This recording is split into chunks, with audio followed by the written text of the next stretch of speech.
तो अब भौतिक प्रदेशों के बारे में पढ़ेंगे अपन कि इनकी जो ऊंचाई नापी जाती है वो कहाँ से नापी जाती है। तो सबसे पहले चलते अपन, ये समुद्र तल अपने पास क्या है, ये समुद्र तल है, नाम लिख देता हूँ समुद्र तल। इसके बाद में जो थोड़ा ऊपर उठेंगे अपन, ये हो जाएगा अपना मैदानी भाग, यानी कि समुद्र तल से यहाँ से मैं बोल दूँ, इसको लिख देता हूँ मैं समुद्र तल। क्या है ये? समुद्र तल है। और समुद्र तल से अगर अपन 300 मीटर की ऊंचाई पर उड़ते हैं तो ये अपने पास कौन सा भाग कहलाएगा? मैदान कहलाएगा। अपने पास क्या कहलाएगा? ये मैदान कहलाएगा। इसी प्रकार से अपन 300 मीटर की ऊपर अपन चलते हैं तो 300 से जैसे ही 600 मीटर की ऊंचाई पर चलते हैं अपन, इतनी मीटर की ऊंचाई पर 300 से लेके अपन 600 मीटर की ऊंचाई पर चलते हैं तो वहाँ आ जाते अपने पास, क्या आ जाते हैं, वहाँ आ जाते हैं अपने पास पठार आ जाते हैं। क्या आ जाते हैं? पठार आते हैं। क्योंकि लिख दूँ मैं 600 मीटर, 300 से लेकर 600 मीटर की ऊंचाई पर जो आता है वो क्या कहलाता है? अपना कहलाता है अपना पठार कहलाता है। ठीक है दोस्तों। फिर पठार के बाद में अपने पास जैसे ही 600 मीटर के ऊपर उठते हैं अपन, 600 से ऊपर चलते अपन तो 1800 मीटर आती है अपने पास। क्या आ जाती है? 1800 मीटर पे। तो 1800 मीटर पे जो आती है वो कहलाती है अपने पास पहाड़ी। क्या कहलाती है वो? पहाड़ी। क्या कहलाती है दोस्तों? पहाड़ी कहलाती है। और पहाड़ी के बाद में जो 1800 मीटर है, 1800 मीटर से ऊपर अपन चलते हैं, 2700 मीटर की ऊंचाई पर चलते हैं। तो जब 2700 मीटर की ऊंचाई पर जो चलते हैं वहाँ जो आता है 27 मीटर की ऊंचाई पर, 2700 मीटर की ऊंचाई पर चलते हैं तो वहाँ तक अपने पास पहाड़ आ जाते हैं। क्या आ जाते हैं दोस्तों? पहाड़ आ जाते हैं।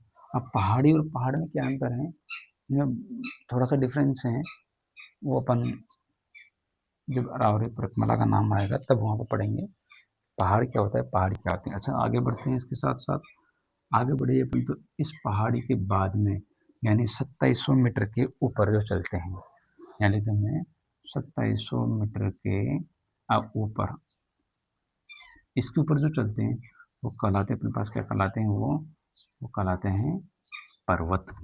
क्या कहलाते हैं दोस्तों? पर्वत कहलाते हैं। तो सबसे पहले अपन ने देखा समुद्र तल, ये रहा अपने पास, क्या है ये? समुद्र है। ये समुद्र तल है, ये समुद्र तल है दोस्तों।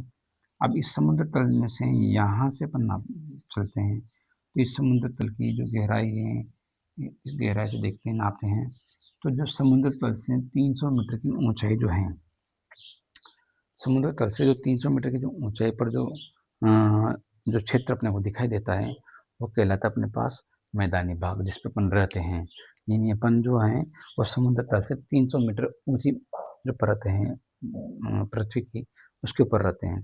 फिर 300 से 600 मीटर की ऊंचाई पर अगर अपन चलते हैं तो क्या कहलाते हैं? अपने पठार कहलाते हैं। फिर पठार के बाद में अपन 600 से ऊपर चलते हैं तो कहलाते अपनी पहाड़ी कहलाते हैं। फिर 1800 से ऊपर चलते हैं तो पहाड़ कहलाते हैं। और 2700 के ऊपर जो चलते अपन वो कहलाते हैं अपने पास क्या? पर्वत कहलाते हैं। क्या कहलाते हैं वो? पर्वत कहलाते हैं। ठीक है दोस्तों, ये था अपने पास जो अपन ने भौतिक प्रदेशों का जो वर्गीकरण किया है, उस वर्गीकरण के आधार पर अपन लेते हैं। अब अपने पास आता है सबसे बड़ा, जो सबसे मेन अपने राजस्थान के भूगोल में, वो थे अपने पास अरावली पर्वतमाला। क्या आती है सबसे पहले? अरावली पर्वतमाला। लेकिन अरावली पर्वतमाला से भी पहले अपन इसके भौतिक प्रदेशों के बारे में पढ़ेंगे। तो इसका जो वर्गीकरण किया गया था भौतिक प्रदेशों का, उसके बारे में अपन पढ़ते हैं। देखिए दोस्तों, जो राजस्थान जो है, उस राजस्थान के जो भौतिक प्रदेश हैं, राजस्थान के भौतिक प्रदेशों का जो वर्गीकरण है, उस वर्गीकरण के बारे में पढ़ते हैं। भौतिक प्रदेशों का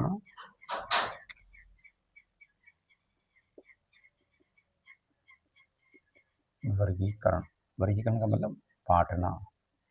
यानी राजस्थान के जो भौतिक प्रदेश हैं इनको कितने भागों में बांटा गया है। तो राजस्थान के जो भौतिक प्रदेश हैं उनके जो वर्गीकरण करते हैं सर्वप्रथम, तो इनका जो सर्वप्रथम वर्गीकरण होता है वो किस प्रकार से होता है, देखते हैं अपन कि राजस्थान के भौतिक प्रदेशों का जो वर्गीकरण किया गया था वो सर्वप्रथम दो भागों में किया गया था, दो व्यक्तियों ने किया गया था। तो सबसे पहले तो डॉक्टर कौन से थे? डॉक्टर वीसी मिश्रा, वी सी मिश्रा थे। जो डॉक्टर वीसी मिश्रा थे, एक तो इन्होंने किया था और दूसरा था डॉक्टर रामलोचन सिंह। डॉक्टर रामलोचन सिंह, इन दोनों ने क्या किया था, भौतिक प्रदेशों का वर्गीकरण किया था। तो डॉक्टर मिश्रा हैं, जो वीसी मिश्रा हैं, उन्होंने सन 1967 में सबसे पहले वर्गीकरण किया और वर्गीकरण करके कितने भागों में बांटा इनको, कितने भाग दे दिए, 7 भागों में बांटा। राजस्थान के भौतिक प्रदेशों को कितने भागों में बांट दिया इन्होंने 7 भागों में बांट दिया, जिनमें कौन कौन से आते हैं, इसमें मैं ऐसे मौखिक ही बता देता हूँ। इसमें आते हैं अपने पास कौन कौन से, पश्चिमी शुष्क प्रदेश आता है, अरावली प्रदेश आता है, चंबल बीहड़ आता है अपने पास, अर्ध शुष्क प्रदेश आता है अपने पास, कृषि औद्योगिक प्रदेश आता है, नहरी प्रदेश आते हैं। ऐसे बहुत सारे क्षेत्र हैं जिनको डॉक्टर वीसी मिश्रा ने बांटा है। और जो वर्तमान में जो चल रहा है अपने पास, यानी प्रेजेंट में जो चलता है, वो है अपने पास डॉक्टर रामलोचन सिंह, जो वर्तमान में जिन्होंने भौतिक प्रदर्शन में बांटा गया है। और यही अपने पास मोस्ट इम्पोर्टेंट हैं, क्योंकि इसी के बारे में पूछा जाता है अधिकतर कि डॉक्टर रामलोचन सिंह ने जो राजस्थान के जो भौतिक प्रदेश हैं उनको कब बांटा गया था, तो इन्होंने कितने भागों में बांटा था वो भी देखेंगे। और कब बांटा था इन्होंने, 1971 में इन्होंने सर्वप्रथम राजस्थान के जो भौतिक प्रदेश थे उनका वर्गीकरण किया था। तो जो डॉक्टर रामलोचन सिंह ने वर्गीकरण किया था, कितने भागों में किया था, वो 3 भागों में किया था। कितने भागों में किया था, 3 भागों में किया था। कितने भागों में, 3 भागों में किया था। और जो 3 भागों में जो किया था वो कौन कौन से भाग थे, देखिए इस प्रकार से 3 भागों में अपन लिख देते हैं। तो सबसे पहले जो इन्होंने भाग बांटे थे, उसमें सबसे पहले बांटे 2 बड़े भाग। कौन से थे, 2 बड़े भाग थे। और एक तो था, वो था मध्यम श्रेणी का। कौन सा था, मध्यम श्रेणी के जो भाग थे उनको बांटा था। और जो दूसरा आगे आखिरी है, वो था उप श्रेणी जो थी, क्या थी, उसको क्या बोलते हैं, उप श्रेणी में बांटा था। जो उप श्रेणी में बांटे वो कितने जिले थे, कितने क्षेत्र थे, वो 13 थे। मध्यम श्रेणी में कितने थे, 1 थे। और जो बड़े भाग, जो 2 बड़े भाग थे वो कौन कौन से थे, वो 2 बड़े भाग थे कौन कौन से, एक तो था अपने पास पूर्वी और एक था पश्चिमी राजस्थान। तो सबसे पहला आता है अपने पास पूर्वी राजस्थान और दूसरा है पश्चिमी राजस्थान। ठीक है दोस्तों, 2 बड़े प्रदेश थे, वो एक तो पूर्वी राजस्थान है और एक पश्चिमी राजस्थान है। इसके बाद अपन चलते हैं मध्यम श्रेणी के पास। तो मध्यम श्रेणी में इन्होंने बांटा है कितने जिले, 4 क्षेत्रों को बांटा है। कितने भागों में बांटा गया इसको, 4 भागों में बांटा गया है। और 4 भाग कौन कौन से हैं, वेरी इंपॉर्टेंट अपने लिए। 4 भाग कौन कौन से दोस्तों, 4 भाग वो हैं, इस प्रकार से इसको पढ़ते हैं। पहला भाग कौन सा है, कि पहला भाग तो अपना पास आता है अरावली पर्वतमाला। क्या आता है, अरावली पर्वतमाला आता है, सबसे इम्पोर्टेंट है अरावली पर्वतमाला। दूसरा जो हिस्सा था अपने पास, दूसरा हिस्सा कौन था, पश्चिमी मरुस्थल या दक्षिणी, जो मरुस्थल है अपने पास दक्षिणी मरुस्थल जो है अपने पास, और दूसरा भाग था। जो तीसरा भाग जो था दोस्तों अपने पास कौन सा था, दक्षिणी पूर्वी पठारी भाग, दक्षिण पूर्वी पठारी भाग था, दक्षिण पूर्वी पठारी भाग था। और अंतिम जो था वो था अपने पास पूर्व का मैदान। कौन सा था, पूर्व का मैदान था,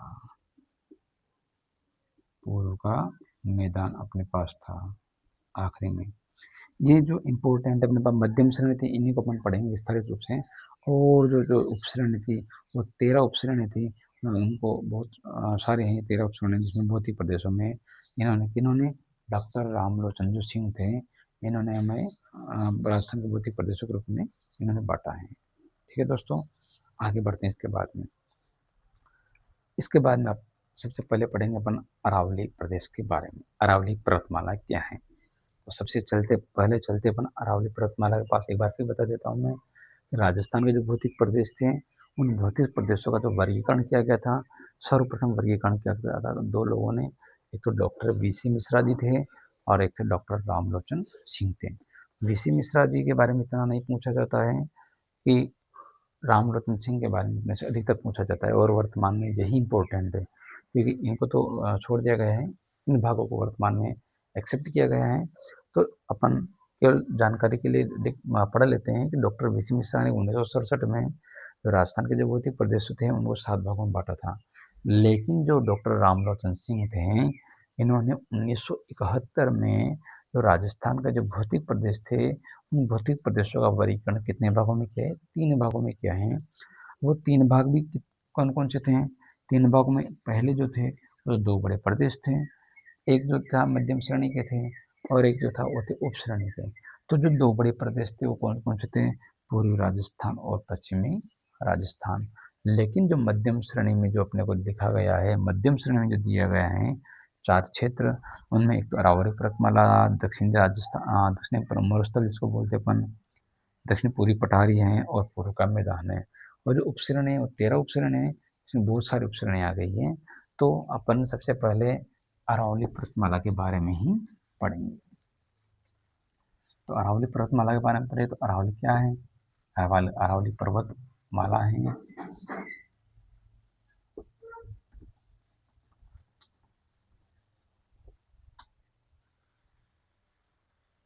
देखिए,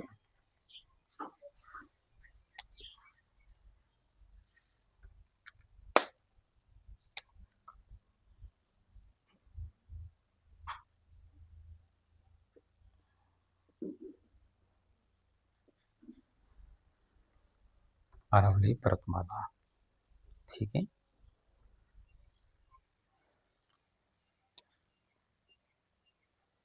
चलते हैं अरावली के पास, अरावली की घाटियों में घूमने।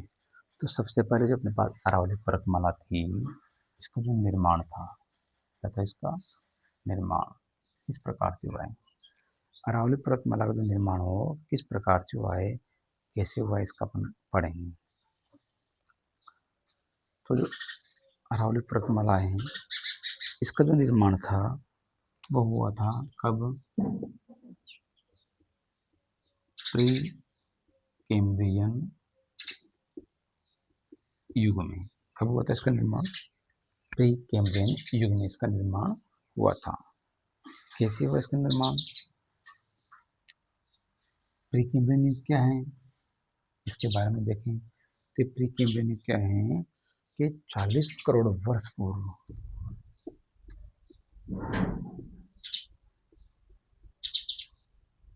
जो 40 करोड़ वर्ष पूर्व का जो युग था, यहाँ मैं पूर्व का समय बोल दूँ, उस समय को बोलते हैं प्री कैम्ब्रियन युग। प्री कैम्ब्रियन युग से इसका निर्माण कैसे हुआ? देखिए, प्राचीनतम पर्वतमाला क्यों बोलते हैं इसको, उसके बारे में अपन पढ़ेंगे। तो इसका जो निर्माण था वो प्लेटो जो थी, प्लेटें जो होती है उनके अवसादीकरण के कारण या अभिसारी जो गति है उसके कारण हुआ है। किसके कारण हुआ है? इसका निर्माण किसके कारण हुआ है? जो प्लेटें हैं अपने पास, प्लेटों के जो अभिसारी गति है, अभिसारी गति से इसका निर्माण हुआ है अरावली पर्वतमाला का।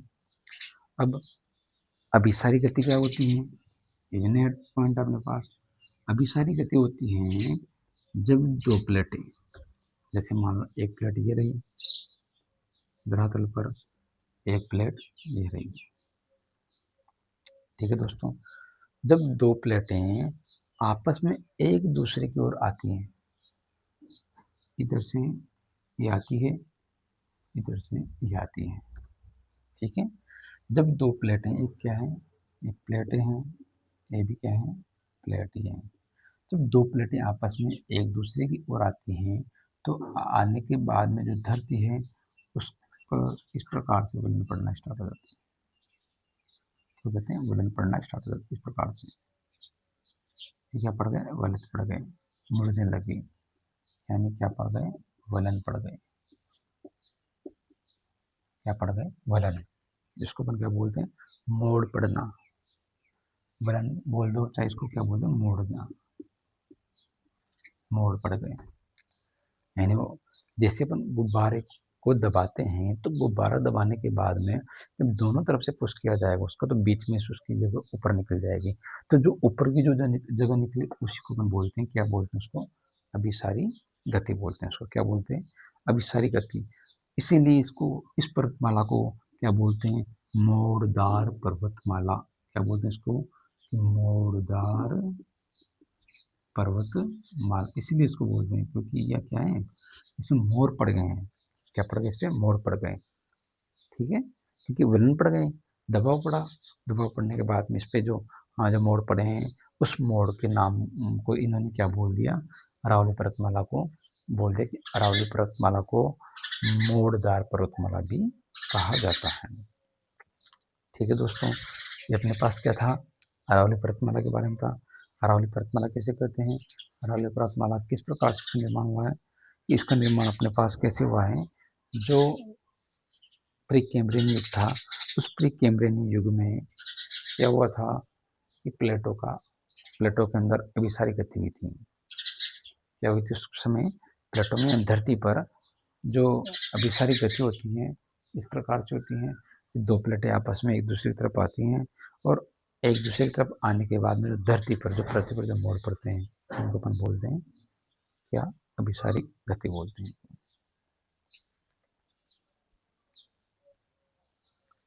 इसके बाद में क्या होता है कि जो इसका जो निर्माण है, वो निर्माण अरावली पर्वतमाला का जो निर्माण का समय था, उस समय क्या था,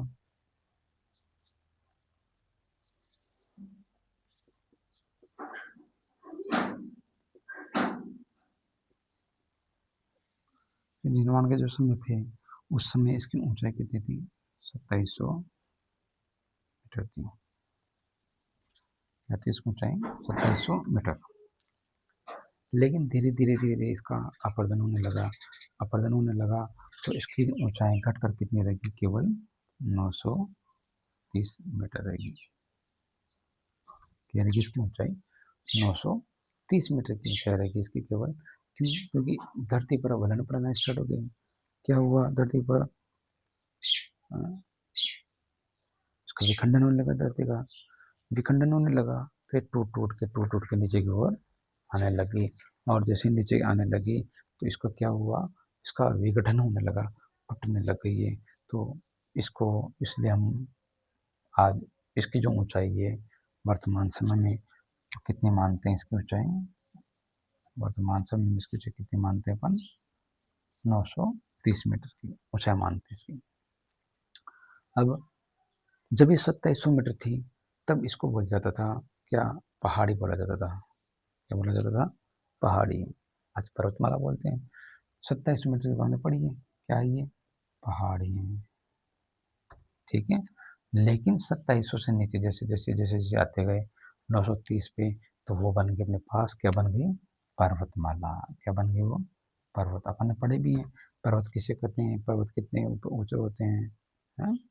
या 930 मीटर पे जो थी पहाड़ी बन गई है, ये सॉरी पहाड़ी बन गई है, और ये पर्वतमाला थी क्या हो गई, पहाड़ी। 930 मीटर पे क्या बनती है, पहाड़ी बनती है। क्योंकि 600 से 1800 के बीच में क्या होती है, पहाड़ी आती है। और 27 के ऊपर चलते हैं जो था उस समय पर्वत था, क्या था ये, पर्वतमाला था अपने पास। इसलिए उस समय उसको बोला जाता है पर्वतमाला, और आज बोलते हैं अरावली की पहाड़ी बोलते हैं इसको। क्योंकि आज वर्तमान समय में ये क्या हो गई, 930 मीटर रह गई। क्यों रह गई है, क्योंकि इसका अपघटन होने लगा। अपघटन कैसे होने लगा कि चट्टानें धीरे धीरे धीरे धीरे टूटने लगी तो क्या होगा, इनका अपरदन हो गया। अपरदन होने के बाद में ये टूट टूट के छोटी होती गई तो इसकी ऊंचाई केवल कितनी रहेगी, 930 मीटर की ऊंचाई रहेगी। जिसको अपन आज वर्तमान समय में पढ़ते हैं कि पूछ लिया जाता है कि अरावली जो पर्वतमाला है, अरावली की जो पहाड़ी है, उसकी औसतन जो ऊंचाई है वो कितनी है, तो 930 मीटर की उसकी ऊंचाई होती है। अच्छा, अब अपन देखें अरावली पर्वतमाला में जो सबसे ज़्यादा जो चट्टानें पाई जाती है वो कौन सी होती है, क्वार्टरजाइट चट्टानें होती हैं जो अरावली पर्वतमाला के अंदर पाई जाती हैं। अब इसके बाद में आगे बढ़ते हैं, अरावली की तुलना अपन करते हैं। ये तो केवल पर्वतमाला के बाद में बारे में, निर्माण के बारे में था। अब इसकी जो तुलना की गई, तुलना किस प्रकार से की गई अपन बाद में पढ़ेंगे।